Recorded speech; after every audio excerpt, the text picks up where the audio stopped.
नमस्कार मंडळी. आज आपण एका अशा शहराबद्दल बोलणार आहोत ज्याला महाराष्ट्राचं हृदय म्हटलं जातं. हो, अगदी बरोबर ओळखलं. आज आपण पुण्याबद्दल जाणून घेणार आहोत. चला तर मग सुरू करूया पुण्याची ही खास सफर. महाराष्ट्राचं सांस्कृतिक हृदय किती मोठी ओळख आहे, नाही का? पण विचार करा, असं का बरं म्हटलं जात असेल? नक्की काय आहे या शहरात असं खास की त्याला ही ओळख मिळाली? चला, आज आपण याच प्रश्नांची उत्तरं शोधणार आहोत. ओके, तर पुण्याची गोष्ट सुरू होते त्याच्या लोकेशनपासून, म्हणजे त्याच्या भौगोलिक स्थानापासून. बघा, हे शहर वसलेलं आहे पश्चिम महाराष्ट्रात, अगदी सह्याद्रीच्या कुशीत, आणि म्हणूनच या हिरव्यागार डोंगर रांगांनी पुण्याला एक वेगळंच सौंदर्य दिलंय. आणि हो, ते नेहमी छान वाटणारं हवामानसुद्धा. पण हे निसर्गरम्य पुणे आज जसं दिसतंय त्यामागे एक खूप मोठा, एक गौरवशाली इतिहास दडलेला आहे. मग काय, तयार आहात इतिहासाची पानं जरा उलटून बघायला? चला तर मग. पुण्याच्या प्रवासाची खरी सुरुवात झाली ती छत्रपती शिवाजी महाराजांच्या काळात. मग पुढे जाऊन हेच पुणे पेशव्यांची राजधानी बनलं, आणि बघता बघता संपूर्ण मराठा साम्राज्याचं एक महत्त्वाचं शक्ती केंद्र म्हणून नावारूपाला आलं. खरं तर प्रत्येक युगाने पुण्याच्या ओळखीला आणखीनच गळत केलं.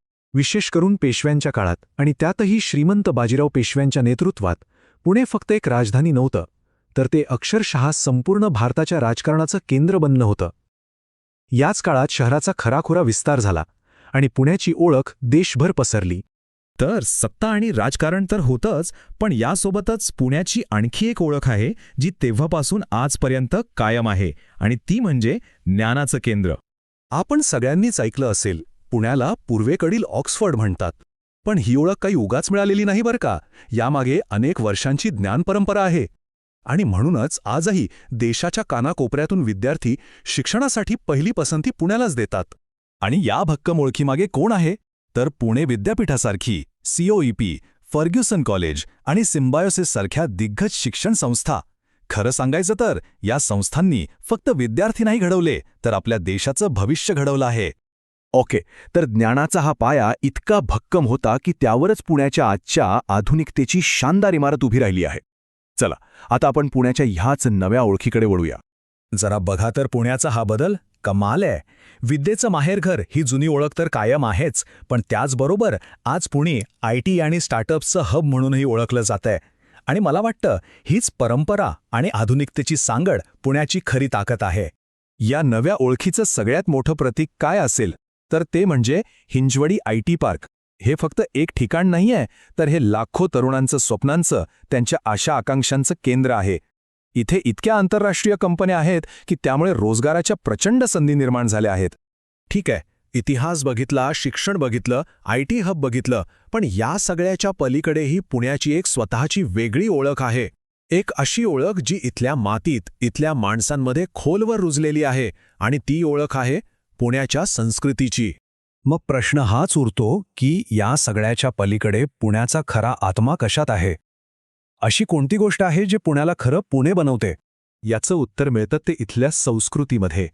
तुम्ही विचार करा, जगभर प्रसिद्ध असलेला पुण्याचा गणेशोत्सव, इथली नाटकांची जिवंत परंपरा, शास्त्रीय संगीताचे कार्यक्रम, आणि हो, साहित्यावरचं प्रेम, या सगळ्या गोष्टी मिळून पुण्याचा खरा आत्मा तयार होतो. आणि जर कोणी पुण्याला फिरायला येणार असेल तर त्यांच्यासाठी तर इथे पाहण्यासारखं खूप काही आहे. एका बाजूला शनिवारवाड्यासारखी ऐतिहासिक ठिकाणं, सिंहगड आणि राजगडासारखे बुलंद किल्ले आहेत, तर दुसऱ्या बाजूला लवासा आणि मुळशी धरणासारखे एकदम निसर्गरम्य ठिकाणंही आहेत. म्हणजे प्रत्येकासाठी इथे काहीतरी आहेच. आणि हो, पुण्यात येऊन जर इथल्या पदार्थांची चव घेतली नाही तर सगळी सफर अपुरी राहील. ती झणझणीत मिसळ, चमचमीत भेळ, खुसखुशीत बाकरवडी आणि तो खास पुणेरी चहा, अरे वाह, यांची चवच काहीतरी वेगळी आहे. आणि या सगळ्या गोष्टींना अजून खास बनवतं ते म्हणजे इथलं आल्हाददायक हवामान. वर्षभर तसं छान मध्यम हवामान असतं, आणि पावसाळा तर एकदम दमदार. यामुळेच तर पुणे राहण्यासाठी एक बेस्ट ठिकाण बनतं. तर मग थोडक्यात सांगायचं तर पुणे म्हणजे नक्की काय? सोपं आहे. पुणे म्हणजे इतिहास, संस्कृती आणि आधुनिकता यांचा एक जबरदस्त संगम. एक असं शहर जिथे एका बाजूला शनिवारवाड्याचा ऐतिहासिक दरारा जाणवतो, तर दुसऱ्या बाजूला हिंजवडी IT पार्कमध्ये देशाचं भविष्य घडताना दिसतं. तर असं आहे हे पुणे, एक शहर जिथे भूतकाळ, वर्तमान आणि भविष्यकाळ जणू काही हातात हात घालून चालतात. बरं, आता हे सगळं ऐकून झाल्यावर पुण्याबद्दलची सर्वात आवडती गोष्ट कोणती वाटते? खाली कमेंट्समध्ये नक्की सांगा. आणि हो, अशाच माहितीपूर्ण जिल्हाविशेष भागांसाठी चॅनलला सबस्क्राईब करायला विसरू नका. भेटूया पुढच्या भागात एका नवीन सफर